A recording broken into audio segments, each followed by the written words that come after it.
ఒరే డాడీ, నీ తుంటి చెయ్యి ఆశీర్వాదం ఫలించిందిరా. ఇంకా నేను రెచ్చిపోతా.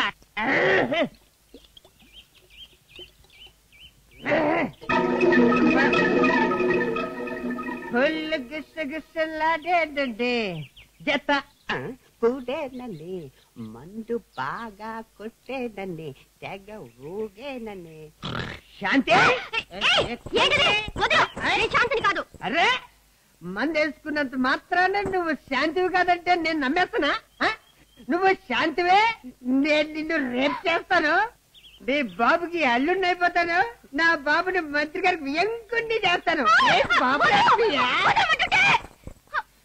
Excuse me, your attention please. First time raping, don't disturb me, please cooperate me, okay? ఎంత రిసౌండ్ వచ్చేటట్టు కొట్టావు, పైగా చెయ్యంత రఫ్ గా ఉంది. కొంపదీసి మారువేషంలో వచ్చిన కరణం మల్లేశ్వరు కాదు కదా. ఏమైతే నాకే నా పొంగడం. నేను మైక్ టైసన్ అయిపోతా, నీ చెవి కొరికేస్తా. ఆగక్కడ ఎవరు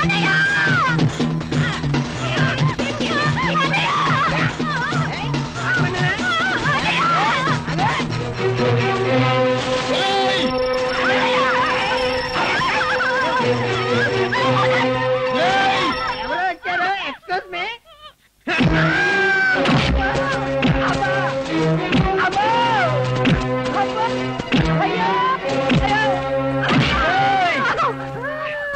వదలమ్మా, వీడి ప్రాణాలు తీసేస్తాను. చెల్లెమ్మ చెప్పింది కాబట్టి బతికిపోయావు, లేకపోతే నీ శవాన్ని కళ్ళ చూసుండేవాడిని. పోతలకి పంచాయతీలో పెట్టించి ఊరందరి చేత నిన్ను కుక్కర్ కొట్టించినట్టు కొట్టించకపోతే నా పేరు దేవుడే కాదు. వాడికి ఎలాగో పరువు లేదు. ఈ విషయం 10 మందికి తెలిసి 10 రకాలుగా మాట్లాడుకుంటారు. తాతయ్య గారు పరువు పోతుంది. అందుకే ఎవరికి చెప్పనని మాట. ఎవరికి చెప్పను. మహాజనులారా, ఈ గ్రామ ప్రజలారా, ఈ ఘోరాలకు అంతం లేదా? ఈ అన్యాయాలకు ఆనకట్ట కట్టే నాదుడే లేడా అని ప్రశ్నిస్తున్నాను. ఆ రంకెలాపి జరిగిందేమిటో చెప్పు. అయ్యో అమ్మో, ఈ రోజు పొద్దున్నే లెగిసి ఎవరి ముఖం చూశారో ఏమో. కొంపదీసి నీ ముఖమా డాడీ? కాదు, నీది నువ్వే చూసుకుని ఉంటావు. కరెక్ట్ అయి ఉంటుంది. పంచాయతీ ఎందుకు పెట్టించావో చెప్పంటుంటే ఏమిటా కొనుగుడు? ఆ పాయింట్ గా వస్తున్నాను రాయుడు గారు. హెల్త్ కి మంచిదని ఉదయాన్నే మార్నింగ్ వాక్ కి పొలాలు గట్లంటే వెళ్తుంటే దేవుడు ఎదురయ్యాడు. మంచివాడు, మానవత్వం కలవాడు అని దేవుడు బాగున్నావా అన్నాను. అంతే. నన్ను బాగున్నావరా అంటావరా బడుద్దాయని వీర పీకుడు పీకాడండి. అక్కడికి అడిగాను, దేవుడు నన్ను ఎందుకు కొడుతున్నావయ్యా అని. ఆ మాటకు రెచ్చిపోయి నన్ను గొడ్డును బాధట్టు లెఫ్ట్ రైట్ ఫ్రంట్ బ్యాక్ వీర కొట్టుని కొట్టాడండి. ఆఖరికి కొట్టకూడని చోటుకూడ. అబ్బా, అబద్ధాలు చెప్పుకో. కొట్టానంటే మొహం పచ్చడైపోద్ది. పచ్చడవుద్ది. ఇంకా ఏం మిగులుందని పచ్చడవుద్ది. ఎరా దేవుడు, వాడు చెప్పింది నిజమేనా? కొట్టావా? కొట్టాను. ఎందుకు కొట్టావు? చెప్పను. అయ్యో, నేను చెబుతున్నాను కదండి, బాగున్నావా అన్నాను, బాధేశాడంతే. ఊరుకోవా, బాగున్నావా అని అడిగితే ఎవరని కొడతారా? ఎవరు కొట్టరు? ఆయన కొట్టారు. అదేయారైతే దీనికేమిటి నీ సమాధానం? వీటిని కొట్టిన మాట నిజమే, కానీ ఎందుకు కొట్టానో చెప్పను. రాయ్, చెప్పకపోతే కరోనా దెబ్బలు తినాల్సి వస్తుంది. అలాగే తింటాను, కానీ చెప్పను. అతను ఏ తప్పు చేయకుండానే కొట్టావా? తప్పు చేశాడు కాబట్టే కొట్టాను. ఏం చేశాడురా? అదే నేను చెప్పను. అది కాదరా, అసలు ఎందుకు కొట్టావో అందరికీ తెలియాలి కదా. ఇంకా ఏంటంటే తెలిసేది. వారికి ఒళ్ళు కోపెట్టి కొట్టాడు, ఒళ్ళు బలిసి కొట్టాడు. ముందు ఒరే గంగరాజు, నువ్వు ఊరికే రెచ్చిపోకు. అవసరాన్ని మాట్లాడుతున్నాడుగా. ఏంటండి ఆయన మాట్లాడేది? ఏంటి మాట్లాడేది? ఎలా కొట్టావా? ఎక్కడ కొట్టా? ఎలా కొట్టావా? ఎప్పుడు కొట్టా? ఎలా కొట్టావా? ఎట్ట కొట్టా అని నాచుతారేంటండి? అంటే వాళ్ళ మనిషికో న్యాయమును, మా మనిషికో న్యాయమును. గంగరాజు, తొందర పెట్టిన సార్. అంతేనండి, నేనేం మాట్లాడకూడదు. బాబు మాకు న్యాయం చేయి తండ్రి అని అడగకూడదు. దానికి కూడా చేస్తారా? ఏమన్నా దేవుడు, ఆఖరిసారిగా అడుగుతున్నాను, వాడు ఎందుకు కొట్టావు? నేను చెప్పను. అందరూ వినండి. ఒక మనిషిని అకారణంగా కొట్టినందుకు కాదు, మన ఊరి ఆనవాయితీ ప్రకారం ఈ దేవుడికి 50 కరోనా దెబ్బలు శిక్షగా విధిస్తున్నాను.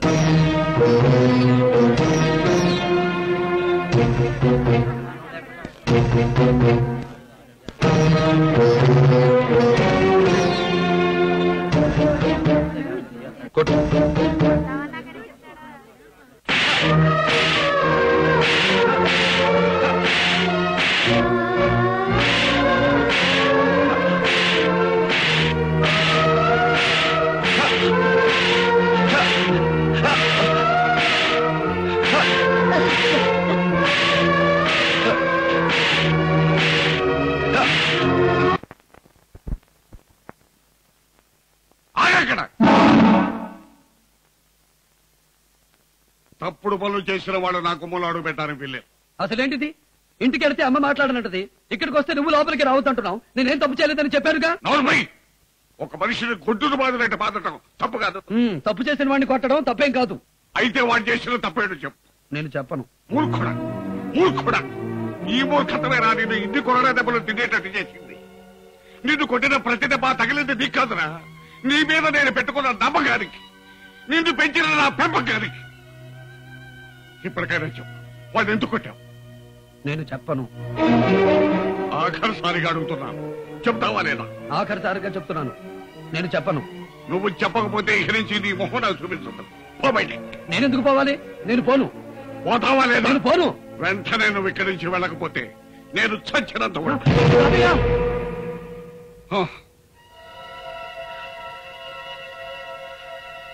సరే, పోతానులే.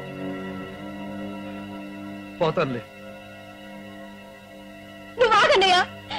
తాతయ్య, నిజానికి ఆ దెబ్బలు తినవలసింది నేను, అన్నయ్య కాదు. ఏమిటో మరేది? అవును తాతయ్య, దానిమ్మ పళ్ళ కొంత తోటకెళ్తే ఆ బంగారు రాజున చేయి పట్టుకున్నాడు. సమయానికి దేవుడు అన్నయ్య వచ్చి నన్ను కాపాడి వాడి ఎడబెడ వాయించాడు. ఆ విషయం 10 మందికి తెలిస్తే 10 రకాలుగా చెప్పుకుంటారని, మన పరువు పోతుందని నేనే ఎవరితో చెప్పొద్దని దేవుడు అన్నయ్యతో ఒట్టేయించుకున్నాను తాతయ్య. నేను స్కూల్ నుంచి వచ్చేసరికి జరిగింది తెలిసింది. అన్నయ్య, నన్ను క్షమించన్నయ్య, పాపేసి దాన్ని. ఇలా జరుగుతుందని నేను అనుకోలేదు. ఒరే దేవుడు, ఇలా రారా. చచ్చినంత ఉంటున్నావుగా, మరి ఒట్టు తీసి గట్టు మీద పెట్టు.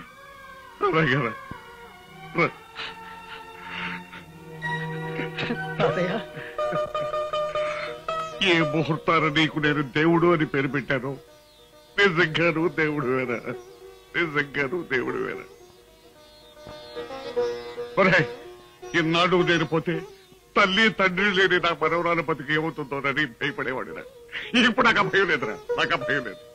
ఒక తండ్రి కన్నా అన్న కన్నా గొప్పగా చూసుకునేది ఉండగా ఈ ముసలిపాడు పోయినా పర్వాలేదురా. మరి అదే, నువ్వు పోతే చెల్లెమ్మకి నేనుంటాను. మరి నాకు తాత ఎక్కడి నుంచి వస్తాడు? నువ్వు పోవడానికి వీల్లేదు అంతే. పోనని చెప్పు తాతయ్యా, పోనని చెప్పు. నిన్ను వదిలి నేను ఎక్కడికి వెళ్తాను రా, ఎక్కడికి వెళ్తా. లోపలికి వెళ్ళవారా, దెబ్బలకు మందులు వస్తాను.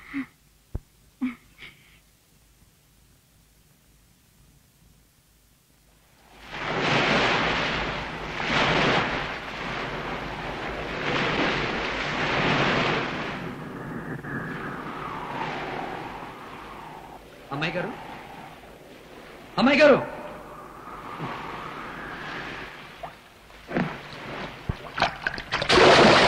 అమ్మాయి గారు, భయపడ్డారా? లేకపోతే ఏంటి అమ్మాయి గారు, ఎంత పిలిచినా వినిపించుకోరే, అలా పరిధ్యానంగా ఉన్నారేంటి? పరధ్యానం కాదు దేవుడు, వరధ్యానం. పరధ్యానమా అంటే? భగవంతుడు నేను ఒక వరం అడిగాను దేవుడు, అది నెరవేరుతుందో లేదో అన్న ధ్యాసలో ఉన్నాను. ఏం వరం అమ్మాయి గారు? నాకు మంచి తోడు నిమ్మని. మంచి తోడంటే? అమ్మలా అనురాగం పంచేవాడు,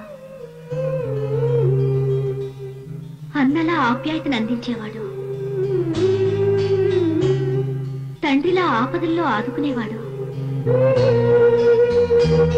కలకాలం కంటికి రెప్పలా చూసుకునేవాడు కావాలని. ఆ మాత్రం దానికి భగవంతుడు వరం ఇవ్వాలా ఏంటి? మీకు నేను తోడున్నానుగా అమ్మాయి గారు.